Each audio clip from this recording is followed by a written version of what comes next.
Irmãos queridos, eu convido a você que abra sua Bíblia comigo no Evangelho de Jesus Cristo, conforme o relato de João, capítulo 1. João, capítulo 1, verso 29. João, capítulo 1, verso 29. E eu convido a igreja para uma só voz lermos este versículo da Bíblia. Vamos juntos? No dia seguinte, viu João a Jesus, que vinha para ele, e disse: Eis o Cordeiro de Deus, que tira o pecado do mundo. Amém.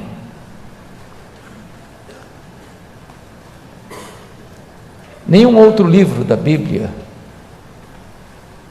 é mais eloquente do que o Evangelho de João para revelar a nós a divindade de Jesus Cristo, nosso Senhor. João foi o último evangelho a ser escrito, depois que Mateus, Marcos e Lucas já circulavam na igreja cristã há quase 30 anos.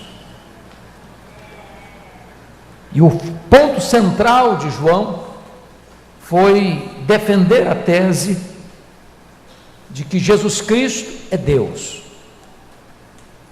numa época em que essa verdade estava sendo atacada com muita contundência. E João escolhe dois métodos para provar isso. Primeiro, ele seleciona 7 milagres que Jesus realizou e estão escritos neste evangelho. O primeiro milagre no capítulo 2, quando ele transforma a água em vinho. O segundo milagre no capítulo 4, quando ele cura o filho de um oficial. O terceiro milagre no capítulo 5, quando ele cura o paralítico de Betesda. Quarto milagre no capítulo 6, quando ele multiplica pães e peixes. O quinto milagre ainda no capítulo 6, quando ele anda sobre o mar. Sexto milagre no capítulo 9, quando ele cura um cego de nascença. E o sétimo milagre no capítulo 11, quando ele ressuscita Lázaro dentre os mortos. João ainda adota um outro método para provar que Jesus Cristo é Deus. E se vocês receberam no culto da manhã o boletim da igreja, essas verdades estão estampadas ali.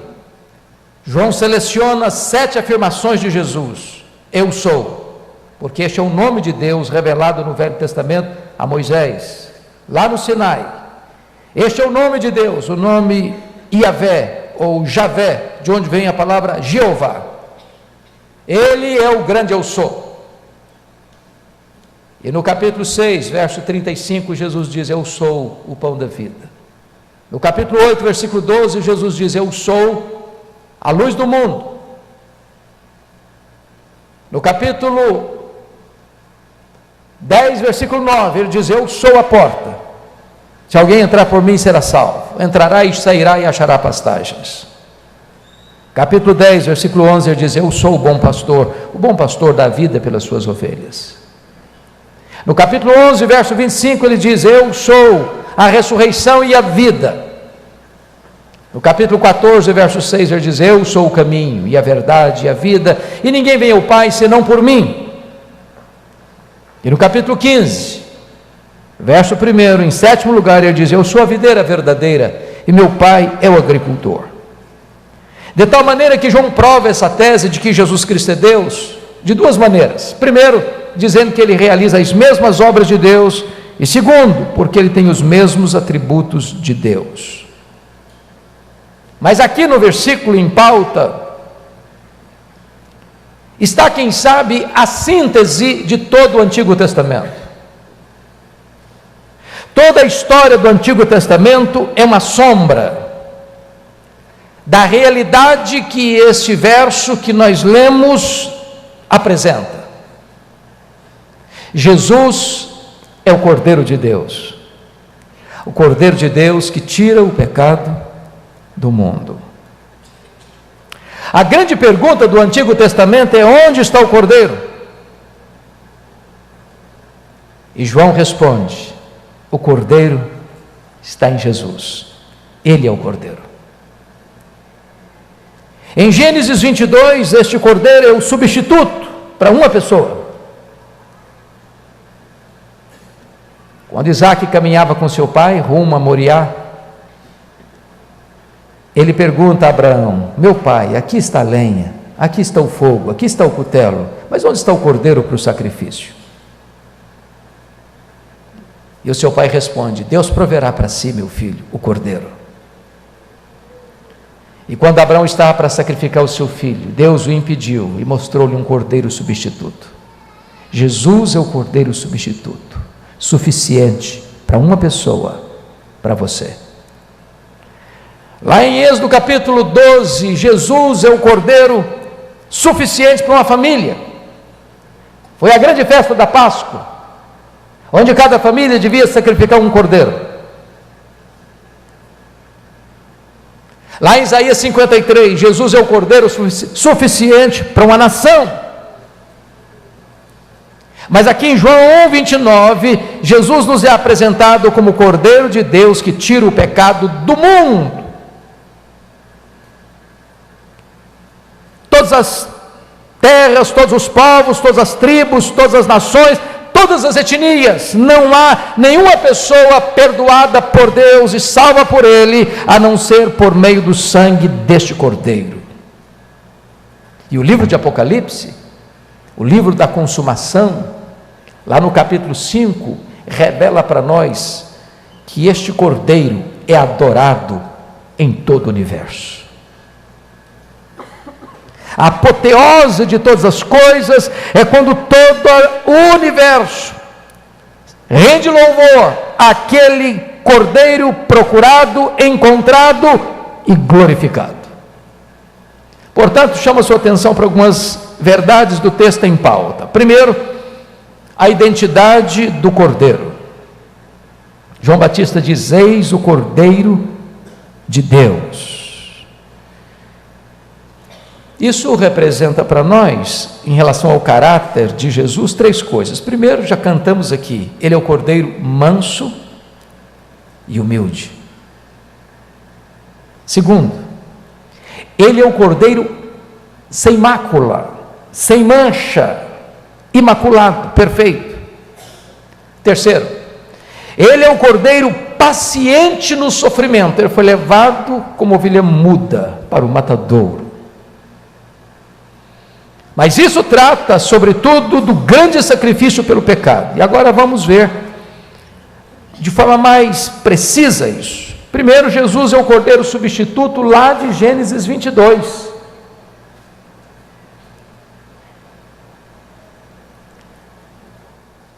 Quando Deus manda Abraão a Moriá, ofereceu o seu filho, seu único filho a quem amava, como oferta, como sacrifício a Deus, Abraão fez porque acreditava que Deus era poderoso para ressuscitá-lo. Mas no exato momento em que coloca-se um constrangimento da pergunta de Isaac: onde está o cordeiro? Pela fé, Abraão responde: Deus proverá, Jeová Jirê. E naquele momento que ele estava para sacrificar Isaac, Deus o impede, porque Deus não queria o sacrifício de Isaac, Deus queria a obediência de Abraão, e Deus queria, através dessa cena de fé de Abraão, revelar para o mundo a grande mensagem do Antigo Testamento, de que Deus providenciou um substituto para o pecador. Se o salário do pecado é a morte, e em vez de Deus aplicar essa morte a você, aplicou esta morte no seu substituto, e Jesus é esse Cordeiro substituto. Mas diz a Bíblia que Jesus é o nosso Cordeiro pascal. Está lá em Êxodo capítulo 12, 11 e 13, a maior festa de Israel. 9 pragas já haviam assolado as divindades do Egito. Agora Deus nocauteia o panteão egípcio, trazendo o seu juízo, naquela noite fatídica, onde todos os primogênitos haveriam de ser mortos, e Deus dá uma ordem ao povo de Israel: vocês vão matar um cordeiro por família, vocês vão passar o sangue desse cordeiro no batente das portas, e nesta noite, o anjo de Deus vai passar, e onde não tiver esse sangue, o juízo vai ser executado. Mas quando o anjo ver o sangue, ele passa por cima. É isso que é Páscoa. A palavra Páscoa significa passar por cima, não aplicar o juízo. E quando o anjo passou naquela noite executando o juízo, ao ver o sangue do cordeiro, passa por cima e não aplica o juízo, porque ali naquela casa o juízo já havia sido aplicado sobre o cordeiro pascal, sobre o cordeiro substituto. Notem vocês que os israelitas não foram poupados da morte, os primogênitos, porque eram melhores do que os egípcios, não é porque eles faziam obras mais excelentes que as obras dos egípcios, ninguém ali foi poupado da morte porque era bom em si mesmo. Houve um único critério que livrou os primogênitos dos israelitas da morte: estarem debaixo do sangue do cordeiro. Não importa quem é você, se você é rico ou se você é pobre, se você é religioso ou se você não é religioso, se você é doutor ou analfabeto, se você é de uma família conhecida ou desconhecida, a única condição de você estar livre do juízo divino é estar debaixo do sangue do Cordeiro de Deus, Jesus Cristo. Ele é o nosso Cordeiro pascal, diz as Escrituras. Terceiro lugar, Jesus é o Cordeiro emissário. Havia uma cerimônia descrita lá em Levíticos 16, 8 a 10, de que o sacerdote, um sacerdote, punha as mãos sobre a cabeça de um cordeiro, confessando os pecados do povo, e depois mandava-o para fora do arraial. Isso representava a remoção do pecado e a remoção da culpa do povo. Agora pensem comigo, irmãos, quantas pessoas ainda hoje atormentadas pela culpa, pela angústia, quantas pessoas desesperadas pela culpa, quantas pessoas flertando com o suicídio por causa da culpa, tantas pessoas entupindo suas veias de drogas por causa da culpa, quantas pessoas vivendo no submundo espiritual por causa da culpa. Somente Jesus Cristo, o Cordeiro de Deus, pode levar a sua culpa, pode tirar de você a sua culpa, pode levar para longe a sua culpa. Somente no Filho de Deus há perdão para os seus pecados. Mas ainda, em quarto lugar, está lá no livro de Êxodo 29, 38 a 42, ou Números 28, 4, que havia também o cordeiro do sacrifício diário. Todos os dias, pela manhã e pela tarde, um cordeiro tinha que ser sacrificado. Por que isso? Porque isso era um símbolo, porque isso era uma sombra, porque isso apontava para o que estava para frente, para a realidade. Que o sacrifício de Cristo, meus irmãos, não foi eficaz apenas ontem, ele é eficaz hoje, ele será eficaz amanhã. Notem vocês que quando João apresenta Jesus, ele não apresenta Jesus, eis o Cordeiro de Deus que tirou o pecado do mundo, mas ele apresenta Jesus, eis o Cordeiro de Deus que tira o pecado do mundo. Ele tirou ontem, ele tira hoje, ele vai tirar amanhã.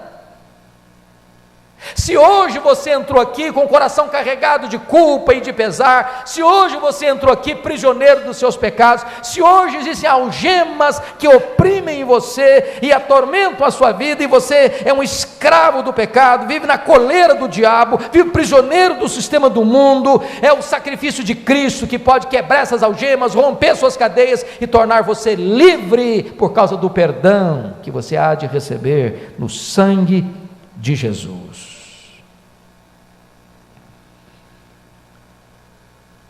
Mas ainda, quinto lugar, Jesus é o Cordeiro substituto que foi imolado pelo nosso pecado. Está em Isaías 53, 7. Isto é maravilhoso, porque diz a Bíblia que Deus lançou sobre ele a iniquidade de todos nós, quando ele estava naquela cruz. E a Bíblia diz que a alma que pecar, esta morrerá. A Bíblia diz que Deus não inocenta o culpado. A Bíblia diz que o salário do pecado é a morte. Quando Deus pegou o meu pecado, o seu pecado, o nosso pecado e lançou sobre o filho dele lá na cruz, como cordeiro substituto, a lei exigiu a morte dele. A justiça de Deus reivindicou a morte dele. E nós precisamos entender que ele não morre pelos seus próprios pecados, porque não os tinha. Ele morre pelos pecados nossos que foram imputados a ele, que foram lançados na conta dele. Naquele momento ele era pecado, naquele momento ele foi feito maldição, naquele momento o Pai escondeu o rosto dele, naquele momento ele foi golpeado pela lei, naquele momento ele morreu a nossa morte como cordeiro substituto. De que maneira ele fez isso?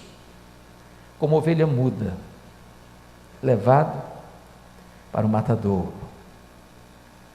Diferente dos cordeiros que iam para o altar esperneando, ele vai conscientemente, voluntariamente,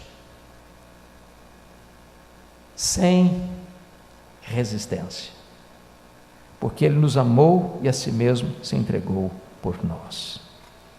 Notem vocês que João agora olha para Jesus e o apresenta: eis o Cordeiro de Deus.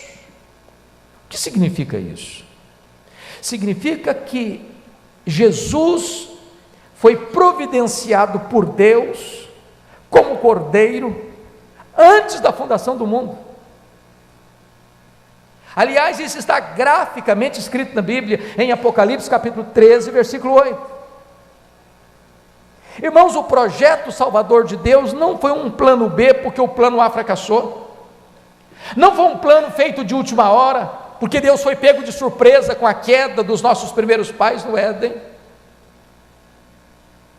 Lá na eternidade, antes que houvesse mundo, antes da criação do universo, Deus já havia estabelecido que a nossa redenção dar-se-ia por meio do seu Filho, do sacrifício do seu Filho, e João então apresenta Jesus como este Cordeiro, o Cordeiro de Deus, providenciado por Deus. Irmãos queridos, como o cristianismo diverge de todas as outras religiões do mundo, porque em todas as outras religiões do mundo, o homem tem que oferecer algo à sua divindade, para agradar ou para abrandar o coração da sua divindade, pois o próprio Deus a quem servimos é quem providenciou o sacrifício, o próprio Deus no seu Filho é o sacrifício. Eis o Cordeiro de Deus. Prestem minha atenção, que talvez o nosso pensamento precisará ser realinhado acerca de Jesus, mediante esta apresentação de João Batista. Hoje é muito comum você escutar pessoas apresentando Jesus como mestre. Há uma nova vertente religiosa no Brasil que diz que você deve ver a vida seguindo os princípios de Jesus do Sermão do Monte. É tão lindo o Sermão do Monte. Esta igreja está estudando o Sermão do Monte às suas quartas-feiras, mas nenhuma pessoa consegue viver o padrão do Sermão do Monte sem antes ter sido lavado pelo sangue do Cordeiro, remido pelo sangue do Cordeiro. As pessoas apresentam Jesus como nosso exemplo, e ele é nosso exemplo. Mas aqui João está apresentando Jesus como sacrifício. Sacrifício. Ele não veio até nós como um rei político. Ele não veio até nós como um filósofo. Ele não veio até nós como um mestre moral. Ele não veio até nós apenas como um operador de milagres. Ele veio até nós como cordeiro. Ele veio para morrer. Ele veio para dar sua vida por você, para verter o seu sangue em seu lugar. Isso faz toda a diferença, irmãos. Isso faz toda a diferença. Se você não entender que Jesus Cristo veio como Cordeiro de Deus que tira o pecado do mundo, você ainda não entendeu o que é cristianismo, o que é fé cristã.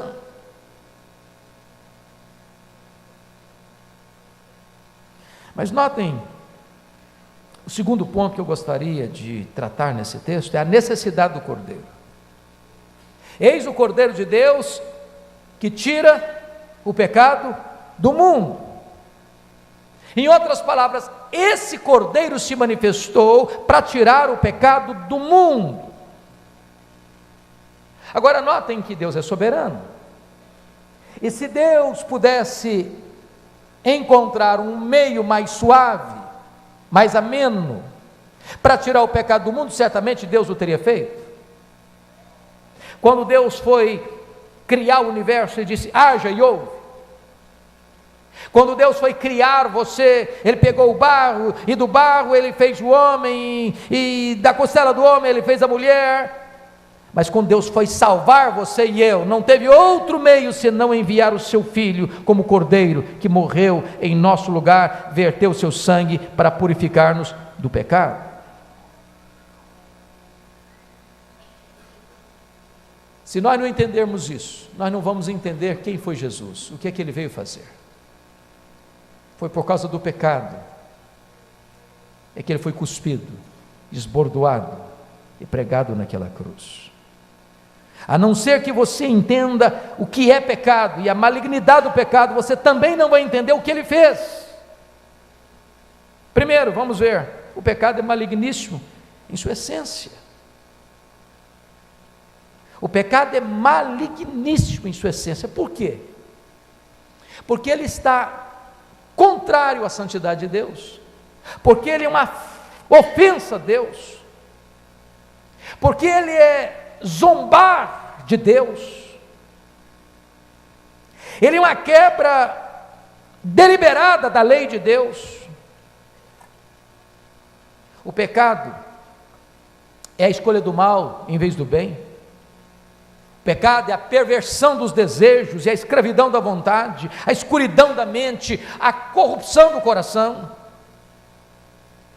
O pecado é a fonte e a causa dos outros problemas, das outras desordens. O pecado é a parede que faz separação entre você e Deus. O pecado é a maldição que destrói a harmonia e a beleza da vida. É o obstáculo que separa a alma de Deus. E Paulo diz: o pecado é maligníssimo. Polui a mente, adoece as emoções, cobre você de opróbrio, vergonha, culpa, destrói completamente seu relacionamento com Deus, com você, com as pessoas. O pecado enfraquece seu corpo, adoece sua alma, atormenta a sua vida.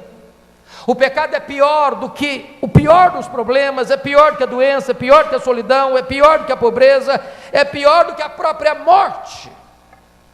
O pecado é pior do que o inferno, porque o inferno só existe por causa dele. Mas mais do que isso, irmãos, o pecado é enganoso em suas ofertas. O pecado é uma fraude, é um engodo, é uma mentira. O pecado promete para você prazer e te dá desgosto. O pecado promete para você doces aventuras e leva você para um buraco escuro de solidão. O pecado diz que você é livre, muito livre, sem fronteiras e sem limites, e leva você para uma masmorra. O pecado borbulha de experiências e aventuras deliciosas no banquete dos prazeres e paga você com total desgosto. O pecado faz propaganda de vida e mata você. O pecado vai levar você mais longe que você gostaria de ir, vai reter você mais tempo do que você gostaria de ficar, e vai lhe custar um preço mais caro do que você gostaria de pagar.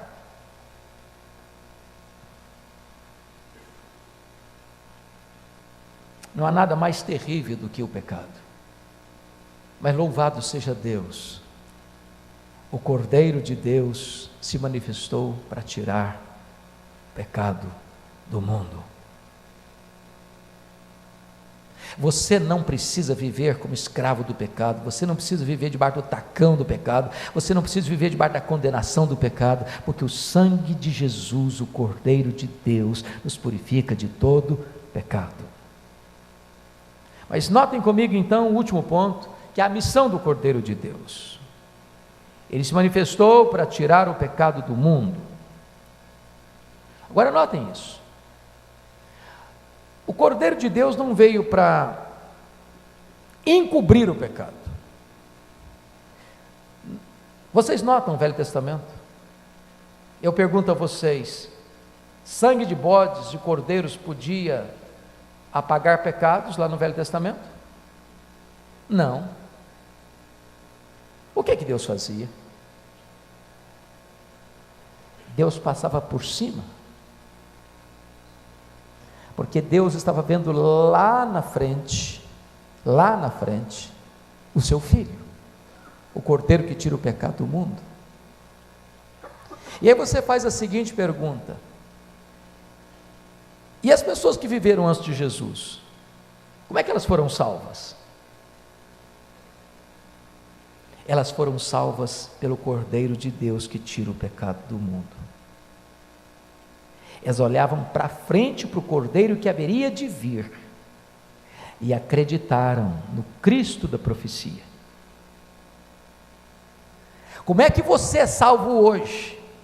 Olhando para trás, para o Cristo da história, que foi pregado na cruz, o Cordeiro de Deus que tira o pecado do mundo. Ele não veio para dar outro nome ao pecado, dizer, não, o pecado é apenas uma fraqueza, o pecado é apenas um problema de má formação do caráter, o pecado é apenas uma doença emocional, é apenas um trauma psicológico. Não, ele não veio para pôr panos quentes sobre o pecado, ele veio para tirar o pecado do mundo. Mas como é que ele tira o pecado do mundo?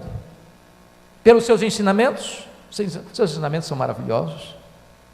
Como é que ele tira o pecado do mundo? Pelos seus milagres. Seus milagres são verdadeiros.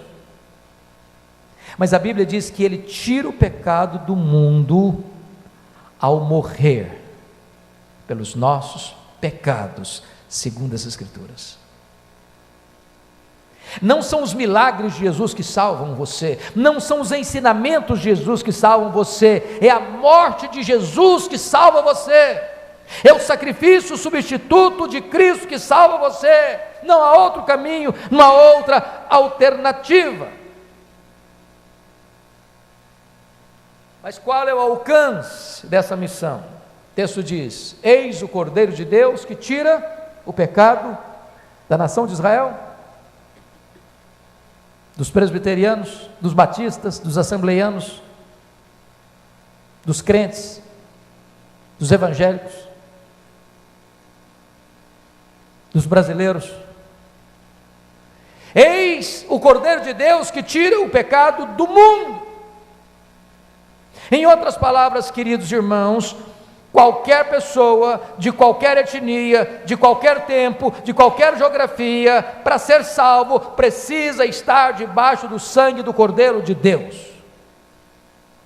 Não tem outro Salvador, não tem outro caminho, não tem outra porta, não tem outro mediador, não tem outro redentor, somente Jesus Cristo pode ser o seu redentor, porque só Ele é o Cordeiro de Deus que tira o pecado do mundo.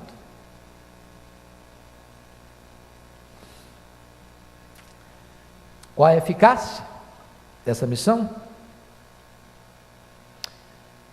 Notem como é que está o verbo. Eis o Cordeiro de Deus que tirou?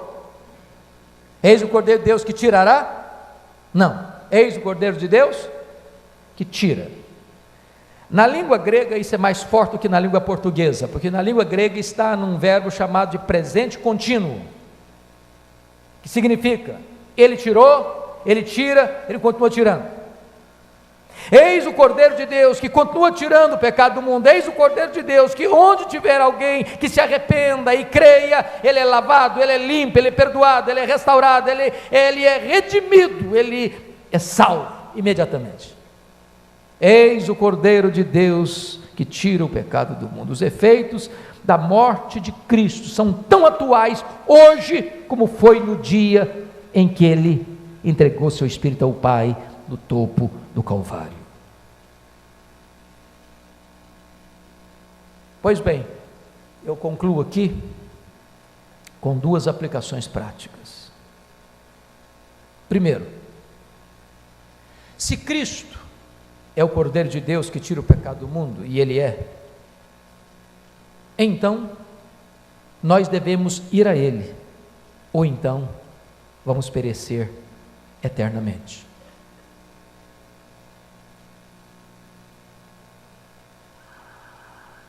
Eu queria que você parasse um pouquinho para refletir sobre isso. Se você crê de fato que Ele é o Cordeiro de Deus, se você está convencido pelas Escrituras que isso é uma verdade bíblica, a grande pergunta é: você já está debaixo do sangue desse Cordeiro? Você já foi perdoado? Você já foi salvo? Você já foi resgatado? Se o anjo do juízo divino passar nesta noite sobre a sua vida, você vai ser poupado?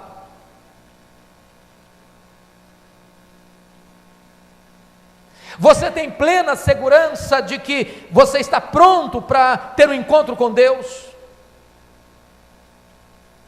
Hoje você tem garantia de que seus pecados já foram cancelados, que seu nome já está escrito no livro da vida, que você já está selado com o Espírito Santo da promessa? Você tem essa plena garantia? Se Ele é o Cordeiro de Deus, e Ele é, não há esperança para você, a não ser que você se volte para Ele, e o reconheça como Salvador e Senhor da sua vida. A segunda implicação prática, para concluir: se Jesus é o Cordeiro de Deus, e Ele é, precisamos ir e anunciar isso ao mundo. Irmãos queridos, nós temos milhares de religiões no mundo, cada uma delas ensinando coisas as mais diferentes. Só na Índia há mais de 1 milhão de deuses. Há pessoas que adoram uma vaca como se fosse um deus. Há pessoas adorando uma pedra como se fosse uma divindade. Há pessoas que cruzam as pernas e mergulham a mente no infinito, buscando um sentido para a vida. Há pessoas fazendo longas jornadas e se autoflagelando para que seus pecados sejam purgados. Há pessoas que se isolam do mundo, pensando que com isso encontrarão salvação. Há pessoas que acreditam que haverá outras vidas e que você vai assim se auto-purificando nas muitas e variadas vidas que se hão de repetir depois que você morrer. E você, se crê nisso, que Ele é o Cordeiro de Deus que tira o pecado do mundo, você não pode se calar, você não pode se acovardar, você não pode se omitir. porque não há esperança para o mundo a não ser em Jesus, o Cordeiro de Deus. Eu queria que você fechasse seus olhos por um instante, curvasse a sua fronte e falasse com Deus.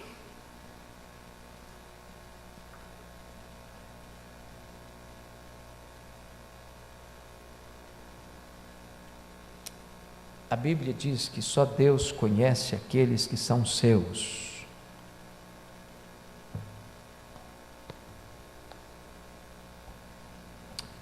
Mas a Bíblia diz que você precisa examinar a você mesmo. Sua mulher não pode examinar você, seu marido não pode examinar você, seus pais não podem auscultar o seu coração, nem seus filhos podem fazê-lo. É só você e Deus. É intransferível.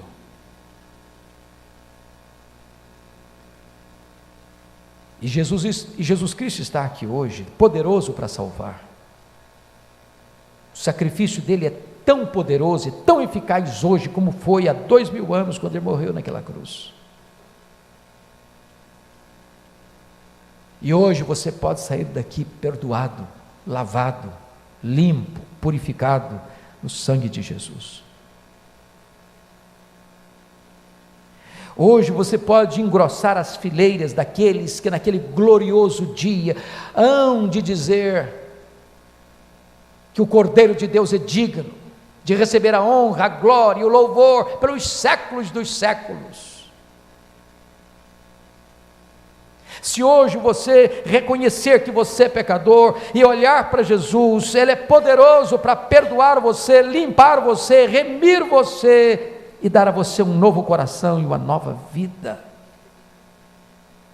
E por todo o desdobrar da eternidade você vai viver para glorificar o Cordeiro de Deus que foi morto e comprou com o seu sangue aqueles que procedem de toda tribo, povo, raça, língua e nação. Ah, Senhor Deus, rendemos-te graças nesta noite, porque a Tua palavra nos apresentou Jesus, o Teu Cordeiro, providenciado antes da fundação do mundo, o Cordeiro que tira o pecado do mundo. O que te pedimos agora, Deus, é que por amor do Teu nome, Tu apliques esta palavra de forma eficaz no coração de cada pessoa que entrou aqui. Nós não temos esta competência, só o Teu Espírito pode fazer isso. Só o Teu Espírito pode convencer de pecado. Só o Teu Espírito pode abrir os olhos da alma. Só o Teu Espírito pode revelar para cada pessoa aqui Jesus Cristo, o Cordeiro de Deus que tira o pecado do mundo. Não permita, Senhor, que ninguém aqui retarde essa decisão, adie essa decisão, porque hoje é o dia oportuno, hoje é o dia da salvação. Bendito é o Teu nome, porque há saída para nós, há perdão para nós, há vida eterna para nós, há salvação para nós, no sangue de Jesus, o Cordeiro que tira o pecado do mundo. É no nome dele que nós te oramos. Amém.